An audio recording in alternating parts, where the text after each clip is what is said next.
Good day. Latest moves in and around Afghanistan and connected to the conflict there give an increasing sense that we are now indeed approaching the end game. Firstly, negotiations between the Afghan government and the Taliban, which have been taking place in Doha sporadically over the last few months, resumed but quickly ended in deadlock on Sunday. Now, this has not been widely reported in the Western media, but in fact, there's been a certain report about this in Global Times, which is, as I've said, the English language mouthpiece of the Chinese Communist Party's main newspaper, the People's Daily. And this is what the Global Times has said about the failure of these talks. The latest talks between the Afghan government and Taliban in Doha ended without significant progress Sunday, even after the insurgent supreme leader said he strenuously favours a political settlement to the conflict. Senior representatives of the Kabul government, including head of the High Council for National Reconciliation, Abdullah, flew in for 2 days of intensive talks as the hardline Islamist movement pushes a sweeping offensive across Afghanistan. They had sought to revive long-stalled peace talks, but in a joint statement agreed on the need to reach a just solution and to meet again next week. Ahead of the second day of talks, Taliban's supreme leader Hibatullah Akhundzada had said the Islamic Emirate strenuously favours a political settlement despite the group's lightning victories on the ground. But the Qatari facilitator of the talks said at the end of the 2 days that the sides had merely agreed to work to prevent civilian casualties, far short of previously agreed ceasefires. The two sides agreed to continue negotiations at a high level until a settlement is reached. For this purpose, they will meet next week, said Qatar's counter-terrorism envoy Mutlaq al-Qahtani, who oversees the talks for Doha. So deadlock in Doha, no real progress in negotiations. My own view is that the United States and the Americans took far too long to finally settle on the idea that there had to be negotiations with the Taliban. The United States eventually came round to the idea, but the Afghan government for far too long remained hostile to the whole notion and continued to rule out any talks with the Taliban until it was far too late. Now that those talks are underway, it is clear that the Taliban, for their part, are increasingly uninterested in them because, from their point of view, any negotiations to set up a interim government that involve the Afghan government have no point, as that Afghan government is certain soon to fall as soon as the Taliban itself manages to enter Kabul. These talks between the Afghan government and the Taliban in Doha should not be confused with the far more important talks the Russians and perhaps the Chinese and the Iranians will shortly start mediating between the Taliban and the various other Afghan communities in and around Afghanistan in order to set up some kind of broad-based administration in Kabul after the Americans leave and after the war has ended. Those talks, when they finally get underway, will be intended to secure peace in Afghanistan, which in effect also means securing the Taliban's victory. They are intended to create a situation where Afghanistan is peaceful and stable so that the outside powers, the regional powers, China, Russia, the Central Asian states, Iran, Pakistan, don't need to be worried that it might act to destabilize them or to or become a launch pad for jihadi groups which might want to attack or launch attacks across Afghanistan's borders. These talks are completely different. The talks in Doha are between a Taliban movement which is rising and succeeding at lightning speed, and an Afghan government which is failing and failing fast.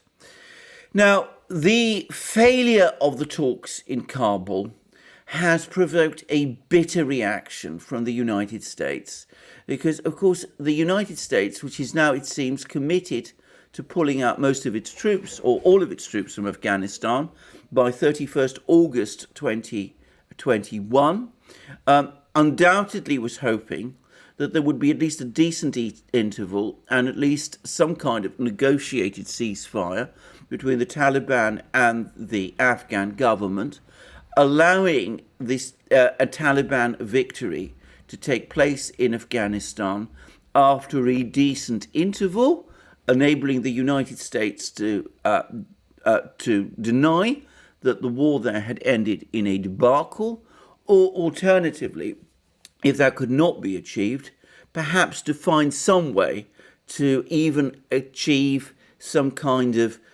negotiated governmental structure, perhaps including the Taliban, but leaving the United States in a position where it could maintain some kind of presence in Afghanistan after the troops leave. Anyway, those hopes are becoming rapidly dashed. And the confirmation of this is a remarkably bitter statement issued on July 19th by the US Embassy in Kabul, a statement, by the way, which the United States, as it often does, got its allies, its Western allies, to sign up to it in order to give the impression that it is not just the United States that has made this statement, but that it is in fact a joint statement agreed by a group of countries. In fact, the identities of the countries, which we will discuss in a moment, that have signed up to this joint statement, expose the thinness of that particular disguise. Anyway, it is a remarkably bitter statement, and I'm going to read it in full. The diplomatic missions to the Islamic Republic of Afghanistan of Australia, Canada, the Czech Republic, Denmark, the EU delegation, Finland, France, Germany, Italy, Japan, Korea, the Netherlands, the Office of the NATO Senior Civilian Representative, Spain, Sweden, the United Kingdom, and the United States call for an urgent end to the Taliban's ongoing military offensive, which thwarts efforts to arrive at a negotiated solution to the conflict and harms and displaces the civilian population. We condemn the continued targeted killings taking place throughout Afghanistan, the destruction of vital infrastructure, and threats, declarations, and other actions against the gains Afghans have made over the last 20 years, gains which we have strongly supported. The Taliban's offensive is in direct contradiction to their claim to support a negotiated settlement of the conflict under the Doha peace process. It has resulted in loss of innocent Afghan lives, including through continued targeted killings, displacement of the civilian population, looting and burning of buildings, destruction of infrastructure, and damage to communication networks. The indiscriminate detaining and killing of civilians and assault of prisons demonstrates an extremely concerning disregard for the rule of law. In districts occupied by the Taliban, inhabitants and observers also credibly report attempts to repress the human rights of women and girls and to shut down private and public media organizations in an attempt to conceal their human rights abuses and diminish freedom of expression. On behalf of our respective missions, we respectively condemn these and any other actions that violate the human rights of Afghan citizens. Afghans have made numerous gains over the past 20 years and want to continue building on their achievements in development, human rights and free speech. We want to underscore that progress made over the past years can only be sustained if all parties work together.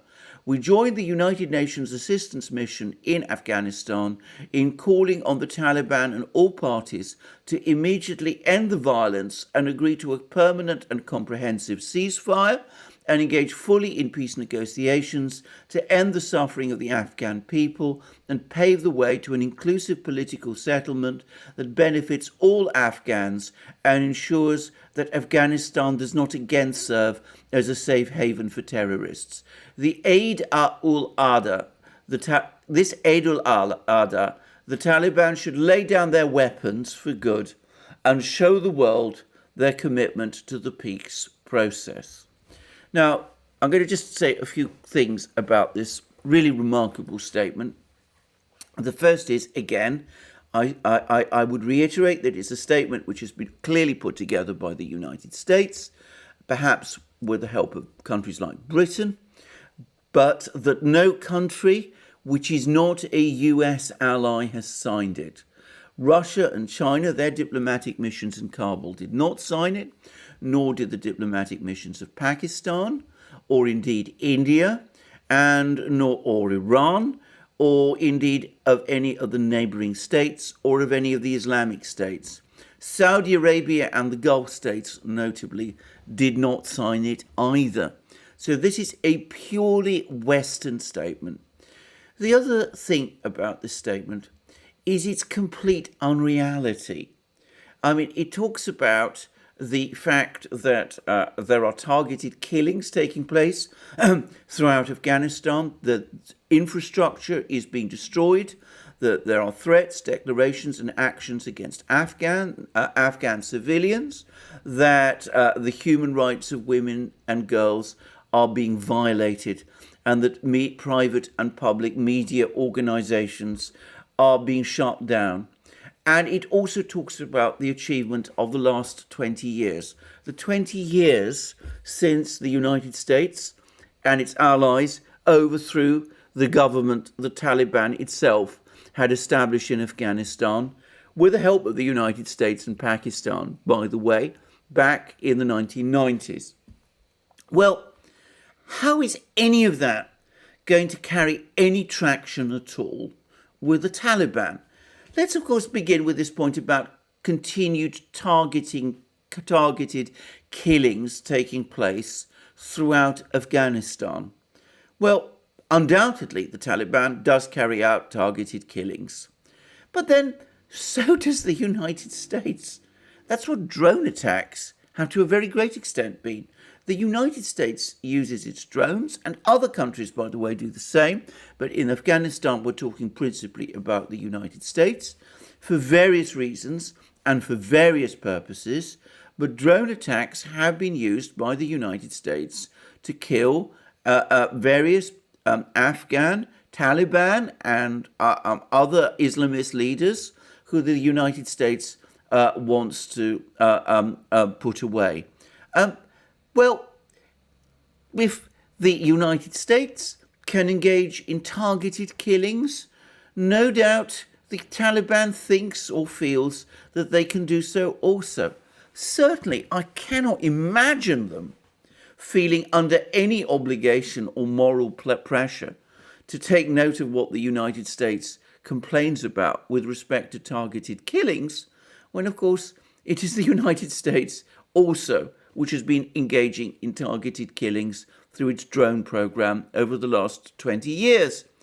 And then, of course, there's the question of destruction of vital infrastructure. Well, no doubt the Taliban is engaging in a great deal of that, and that's wrong, and that's bad, and it's bad for Afghanistan. And the Taliban themselves need to be careful how much destruction they do, because eventually, if and when they do take over the entire country, they will need that infrastructure to work for themselves.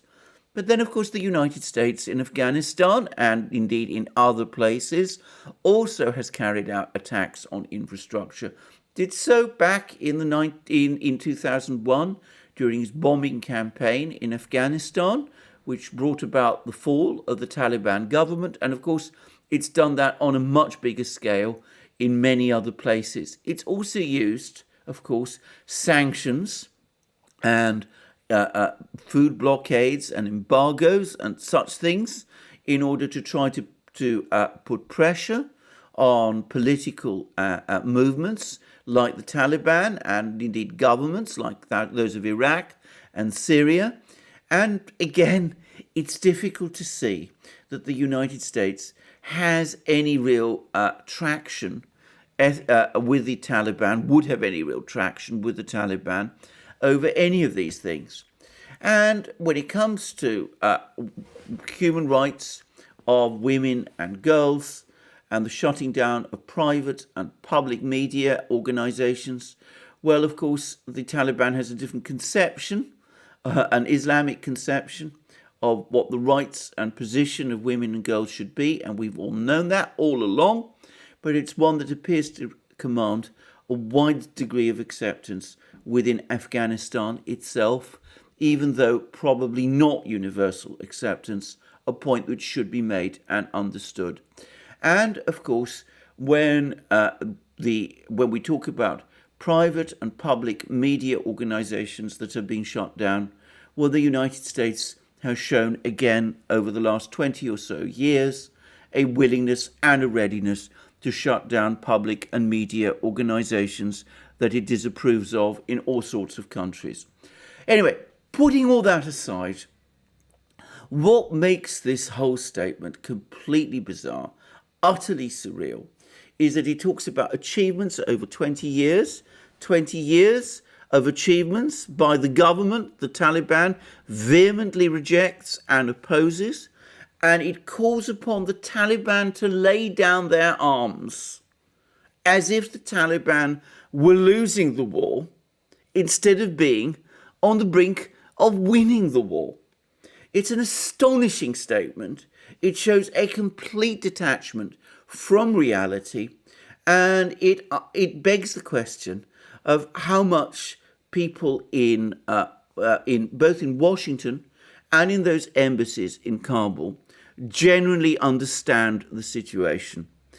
I have to say that for my part, I get the sense when reading this statement of the bitterness and anger of Western staffers in the embassies in Kabul who have been working very hard to try to convert Afghanistan according to their own image, and who see their work of 20 years collapsing all around them.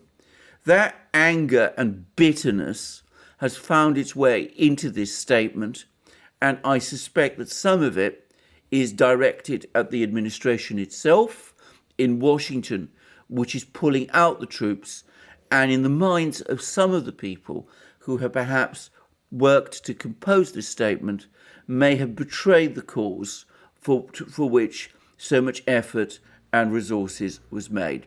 Anyway, this bitter statement, as I said, I suspect will be quickly forgotten. And as for what the US government itself is doing, well, we have a fairly clear idea from its actions. Words always, as I have said many times, account for less than actions. Actions speak louder than words, and they do so in terms of what the United States is doing.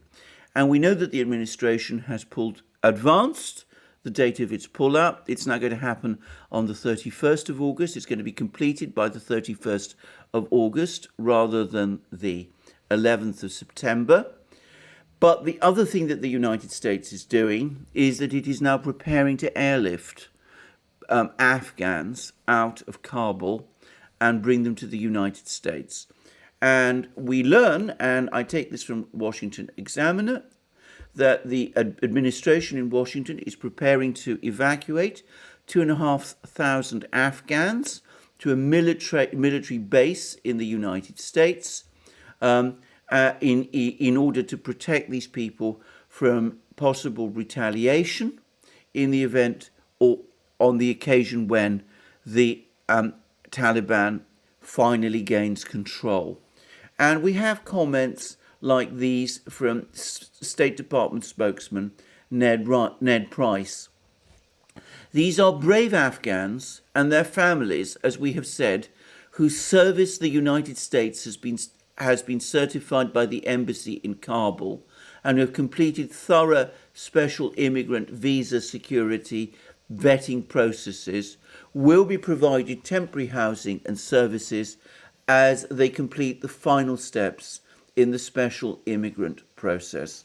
And we learn that they will be brought to the United States at the end of this month, and they will be delivered to Fort Lee in Virginia, where they will no doubt be processed and either provided with American homes or with opportunities to lead their lives somewhere far from Afghanistan.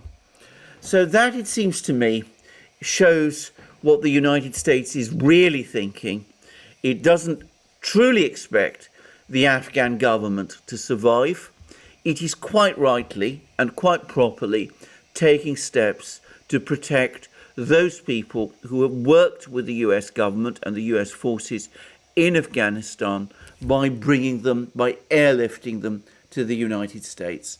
Now, if all of this is beginning to sound a little bit like the events preceding the fall of Saigon, that is absolutely right, because that is exactly the kind of situation, in some ways, that we're looking at, and some of the resemblances are eerily similar.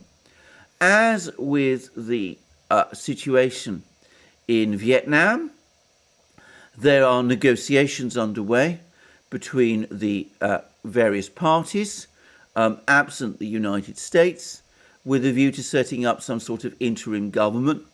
But those negotiations have never been carried out or conducted in good faith by either party, and it's become increasingly clear, as was the case in Vietnam, that as one party feels that it is becoming close to victory, it was the communists in that case, the North Vietnamese in that case, it is the Taliban in this case, that party is starting to lose interest in those negotiations as it prepares to take control. The second is that we see all kinds of statements bitterly criticizing the other party for breaking its promises. These statements coming from the United States. Lots of criticism in 1975 by the United States of the way in which the North Vietnamese had gone back on agreements they'd reached with the United States.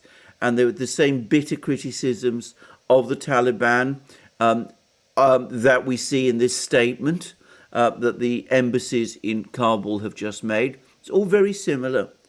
And of course, we have the airlift of people out of the city before it falls, so as to protect them from possible retaliation and retribution. Now, these parallels should not be pushed too far. I mean, the war in Afghanistan was on a vastly bigger scale than the war in Afghanistan has been. Sorry, the war in Vietnam was on a vastly bigger scale than the war in Afghanistan has been. And one can't really compare the two in that sense. However, the way in which this debacle is happening does bear some resemblances. And I think that the key similarity is in the delusional approach of the United States to both conflicts. In both cases, there seems to have been a belief that the overwhelming scale of US power would be sufficient for the United States to impose a solution. And there was a long period of anger and bafflement when that turned out to be not to be the case. And then eventually, when it all falls apart, as it is doing now in Afghanistan, as it did before in Vietnam, there are bitter words and recriminations like we've just seen in this statement from the embassies in Kabul. That's completely unsurprising, and it is in fact a product of the inability of the United States to understand these countries or to understand the limits of its own power, both its military power and its economic power. In both Vietnam and Afghanistan, the United States provided enormous amounts of financial and economic aid, but discovered that in neither case did that aid produce the political results it had expected. And it is puzzling and baffling and very sad that the United States continues to make the same mistakes again and again. I have to say it's partly because within the Washington political class, there is a neocon element that actively refuses to learn from these mistakes, that sees any retreat and any withdrawal as somehow a betrayal, not of the countries that the United States has been engaged in, but of the vision the neocons have of American power itself. They want to believe that it is irresistible, and they become incredibly frustrated and will resist any attempt that shows that it is not.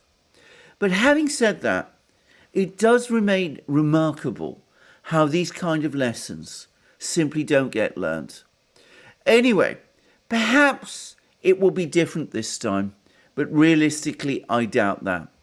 But regardless of this, it's quite clear to me now that we are fast approaching the end game in Afghanistan, and that when Afghanistan is reconstructed, which I'm sure it will be without the involvement, the direct involvement of the United States. Well, thank you for joining me for this program today. I hope you will join me in future programs on this channel and on our main channel, the Duran, where I do programs with my colleague and friend, Alex Christoforou.